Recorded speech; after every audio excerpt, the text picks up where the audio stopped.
Hi friends, today's topic is Boyle's law. Boyle's law ये बोलता है कि अगर हमारे पास एक फिक्स्ड अमाउंट ऑफ गैस है और अगर उसका टेम्परेचर भी कांस्टेंट है तो उसका प्रेशर और वॉल्यूम एक दूसरे के इन्वर्सली प्रोपोर्शनल रहेंगे। दैट मीन्स अगर आप प्रेशर बढ़ाओगे तो वॉल्यूम घटेगा और अगर प्रेशर घटाओगे तो वॉल्यूम बढ़ेगा। हम उसको ऐसा लिखते हैं कि अगर उसका अमाउंट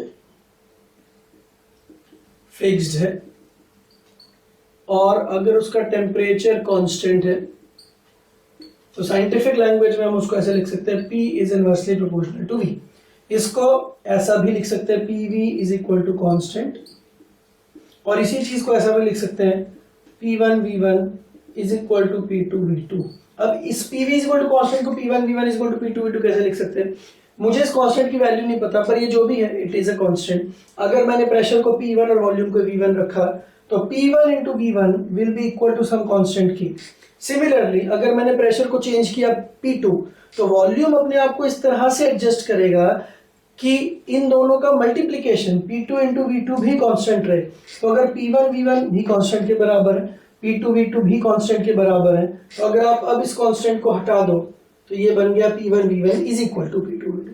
ये एक ऐसा इक्वेशन है जो दिखने में बड़ा सिंपल है, बट बहुत सारे जेईई मेंस और एडवांस और मेडिकल के जो क्वेश्चंस होते हैं वो इस सिंपल से इक्वेशन से सॉल्व हो जाएंगे। Now the important point is, अब इसका ग्राफ बनाना हम सीखते हैं। ये कांस्टेंट की वैल्यू कुछ भी हो सकती है। It can be a big constant, it can be a small constant.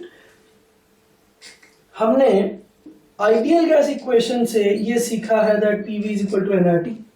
और PV is equal to nRT में मैं ये दो कंडीशंस लगाता हूं, अमाउंट को फिक्स करते हैं, टेम्परेचर को कांस्टेंट रखते हैं। अमाउंट अगर फिक्स हो गई तो किसी भी गैस के नंबर ऑफ मोल्स फिक्स हो गए। R तो यूनिवर्सल गैस कांस्टेंट है तो वो तो फिक्स ही होता है। टेम्परेचर भी अगर आपने फिक्स कर दिया तो इन तीनों का मल्टीप्लिकेशन फिक्स हो गया और इन तीनों से मिलके ही ये कांस्टेंट बन रहा है। तो कांस्टेंट की वैल्यू कौन कौन डिफाइन कर रहा है? Number of moles that you have taken. R universal gas constant है तो उसमें तो आप कुछ नहीं कर सकते। Temperature that you have taken, तो आप टेम्परेचर को बड़ा भी रख सकते हो, 1000 केल्विन, 10,000 केल्विन, आपकी जितनी मर्जी हो, और आप टेम्परेचर को कम भी रख सकते हो। पर अगर आपने टेम्परेचर को हाई रखा तो ये कांस्टेंट भी हाई हो जाएगा, और अगर आपने टेम्परेचर को कम रखा तो ये कांस्टेंट भी कम हो जाएगा। तो इस कांस्टेंट की वैल्यू कहीं ना कहीं डायरेक्टली प्रोपोर्शनल है टेम्परेचर के। अब इसका कर्व बनाना हम सीखते हैं, P versus V। PV is equal to constant. मैं पहले आपको एक मैथमेटिक्स का सिंपल कर्व बनाना सिखाता हूँ। XY is equal to 20। Let's suppose ये कर्व आपको बनाना है, तो कोई भी कर्व बनाने का एक सिंपल तरीका है, आप डायरेक्टली वैल्यूज डालना शुरू करो। अगर मैंने x की वैल्यू 1 रखी तो y की वैल्यू 20 होगी, तभी तो x इंटू वाई 20 है। अगर मैंने x का वैल्यू 2 रखा तो y का वैल्यू कितना हो गया 10। अगर x का वैल्यू 3 रखा तो y का वैल्यू हो गया 20/3। अगर मैंने x का वैल्यू 4 रखा तो y का वैल्यू हो गया 5। अगर x का वैल्यू 5, y का वैल्यू 4। सिमिलरली आप बहुत सारे और वैल्यूज डाल सकते हो, और अगर आप इसका कर्व बनाओगे तो ये कुछ ऐसा बन जाएगा। Now, important point is, ये तो समझ में आता है, this is x axis, this is minus x, this is y and this is minus y। तो ये तो समझ में आता है x और y का कर्व। ये कैसे बना? हमें किसी ने नहीं बोला कि यहाँ पे नेगेटिव वैल्यूज नॉट अलाउड। तो ऐसा भी हो सकता था कि x की वैल्यू -1 और y की -20, x की वैल्यू -2 और y की -10, बिकॉज माइनस माइनस मल्टीप्लाई हो जाएंगे तो प्लस हो जाएंगे। तो इसको बोलते हैं हाइपरबोला। ये फर्स्ट क्वाड्रेंट में और थर्ड क्वाड्रेंट में रहेगा। बट अगर हम P वर्सेस V का ग्राफ बना रहे हैं तो एक इंपॉर्टेंट बात अब ये है कि x और y तो नेगेटिव हो सकते हैं, बट प्रेशर और वॉल्यूम में से दोनों में से कोई नेगेटिव नहीं हो सकता। तो आप -P और -V नहीं बना सकते, इसलिए ये वाला कर्व इसके लिए तो नहीं बनेगा P वर्सेस V के लिए। But PV is equal to constant will simply look like this. इसको आप आधा हाइपरबोला बोल सकते हो, सिंपली हाइपरबोला बोल सकते हो। ठीक है ना? ये कांस्टेंट टेम्परेचर पे डिपेंडेंट है, तो अगर आपने टेम्परेचर बढ़ाया तो ये कांस्टेंट भी बढ़ जाएगा। अब एक चीज इंपॉर्टेंट, इसका एक टेक्निकल नेम है, इसको बोलते हैं आइसोथर्म। आइसोथर्म का नाम कैसे आया? Iso stands for same, iso का मतलब होता है same, therm stands for thermal that is temperature. तो एक ऐसा कर्व जहां पे आप कहीं भी घूमो आपको टेम्परेचर हमेशा सेम मिले। तो अगर आप यहाँ पे खड़े हो तो भी आपको T1 टेम्परेचर मिलेगा, यहाँ भी T1, यहाँ भी T1, यहाँ भी T1, कहीं भी आप जाओ तो आपको सेम टेम्परेचर मिलेगा T1। The important point is ये ही टेम्परेचर कांस्टेंट रख के ही तो हमने एक कर्व बनाया था। हमने पहले ही बोला था PV is equal to NRT, temperature आपने कांस्टेंट रखा, तो अगर आप प्रेशर चेंज कर रहे हो तो वॉल्यूम अपने आप चेंज हो रहा है, आपको टेंशन लेने की जरूरत नहीं। प्रेशर आपने चेंज किया, वॉल्यूम अपने आप चेंज हुआ, ताकि इन दोनों का मल्टीप्लीकेशन कांस्टेंट रहे। वो कांस्टेंट बड़ा है या छोटा है वो हमें नहीं पता, पर वो कांस्टेंट है इतना हमें पता है। तो ये एक आइसोथर्म हो गया, यहाँ पे टेम्परेचर T1। नाउ अगर मैं मैथमेटिक्स देखूं, मैंने एक्स वाई इक्वल टू 20 का ग्राफ बनाया, अगर मैं एक्स वाई इक्वल टू 200 का ग्राफ बनाऊं तो वैल्यूज कैसे चेंज होती है? एक्स की वैल्यू 1 तो वाई की 200, एक्स की वैल्यू 2 तो वाई की 100, तो एक्स की वैल्यू 1 और वाई की वैल्यू 200, तो ये ग्राफ तो बिल्कुल ऐसा आएगा। तो ये सिंपल मैथमेटिक्स से आप करके देख सकते हो। तो ये कांस्टेंट मैं जितना बड़ा करता जाऊंगा, ये ग्राफ ओरिजिन से उतना दूर जाता जाएगा। तो आप बस ऐसा समझो कि कांस्टेंट जितना बड़ा ये ग्राफ ओरिजिन से उतना ही दूर, और कांस्टेंट जितना छोटा ये ग्राफ ओरिजिन के उतना ही पास। ठीक है, तो अगर आपने PV is equal to constant का ग्राफ बनाया और ये कांस्टेंट छोटा रखा तो ग्राफ ऐसा बनेगा, और जैसे जैसे आप ये कांस्टेंट बढ़ाओगे तो ग्राफ दूर जाता जाएगा। पर हमने अभी देखा कि कांस्टेंट तो टेम्परेचर पे डिपेंडेंट है, तो ये तीनों आइसोथर्म्स है, this is at T1, this is at T2, this is at T3।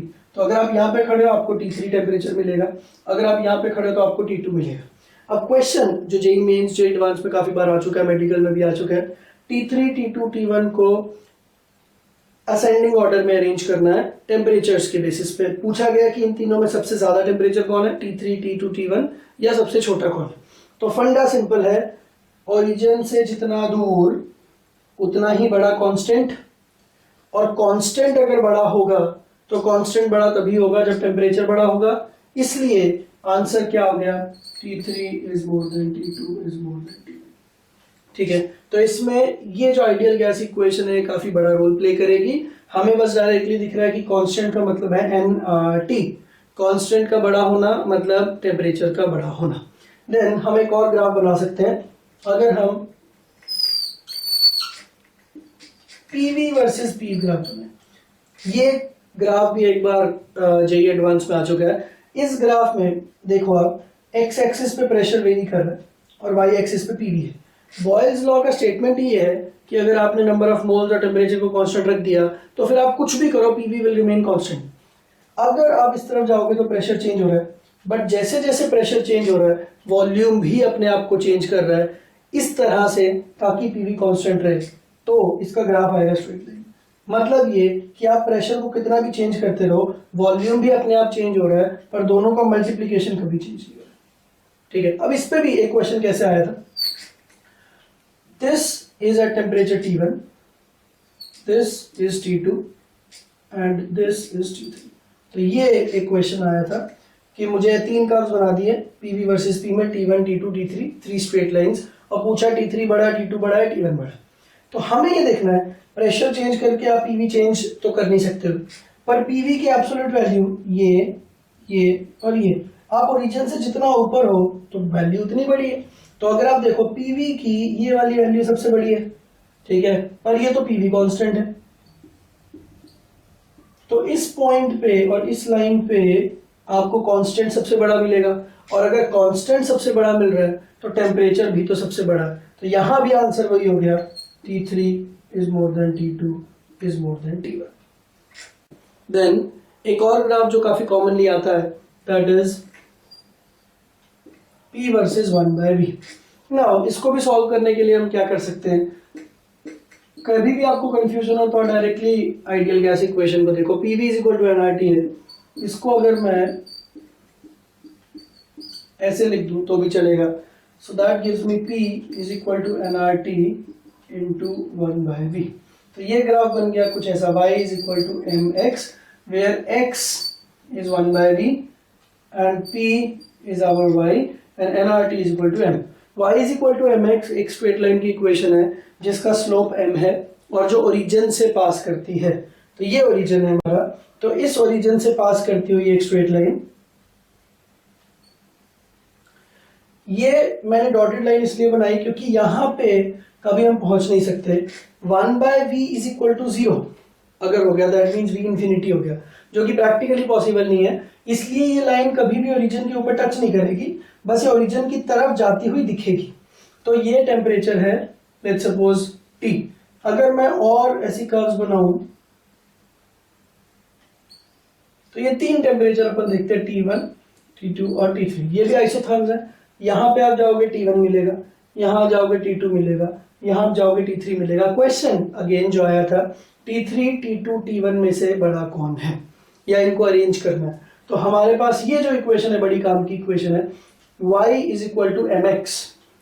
हमारा जो स्लोप है that is directly equal to nRT। तो अगर स्लोप बड़ा होगा दैट मीन्स टेम्परेचर बड़ा होगा। इनमें सबसे बड़ा स्लोप किसका है? T3 का। दैट मीन्स सबसे बड़ा कौन है? फिर सिमिलरली ऐसे कुछ और ग्राफ्स आते रहते हैं, जैसे log P versus log 1/v, ठीक है। और भी बहुत सारे ग्राफ आते रहते हैं। तो आपको बस क्या करना है, आपको ये इक्वेशन यूज करनी। अगर आपने टेम्परेचर कांस्टेंट रखा PV is equal to nRT, तो आप ये वाला इक्वेशन यूज करिए, taking log on both sides, log P is equal to log M that is log nRT plus log 1/v। तो ये कुछ ऐसा कर्व बन जाएगा, log P is equal to log nRT plus log 1/v। Now this is y, this is x and this is c। तो ये बन गया y is equal to mx plus c। x क्या है हमारा log 1/v, y क्या है log p। तो स्लोप क्या हो गया, स्लोप ऑटोमेटिकली बिकम्स 1। आप इस कर्व को देखिए, आप इस इक्वेशन को देखो, log p that is y, mx, x तो है log 1/v, log 1/v के साथ क्या मल्टीप्लाइड है, अगर कुछ भी नहीं दिख रहा तो आप नहीं मानोगे उसको, एंड दिस इज c। तो ये एक ऐसा स्ट्रेट लाइन है जिसका y इंटरसेप्ट है log nRT और जिसका स्लोप है 1। तो ये एक ऐसी कर्व बनेगी जिसका स्लोप आएगा 1। तो आप यहाँ पे एंगल लिख सकते हो theta that is 45 degrees, because slope is equal to tan theta, और अगर स्लोप की वैल्यू 1 है तो थीटा की वैल्यू होगी 45 डिग्रीज। तो ऐसे बहुत सारे क्वेश्चंस और भी बॉयल्स लॉ के ऊपर आते रहते हैं। हम आगे आने वाले वीडियोस में बॉयल्स लॉ के ऊपर क्वेश्चंस भी करेंगे, चार्ल्स लॉ, गे-लुसाक्स लॉ, बहुत सारे लॉज हैं गैसीय स्टेट में, और ये एक बहुत ज़्यादा इंपॉर्टेंट चैप्टर है। तो अगर आपको ये सारे ग्राफ समझ में आ गए और इनसे बेस्ड क्वेश्चन सॉल्व करने का तरीका समझ आ गया, तो Charles law, Gay Lussac's law, Avogadro's law, इसमें कभी भी आपको कोई भी दिक्कत नहीं होगी। Thank you.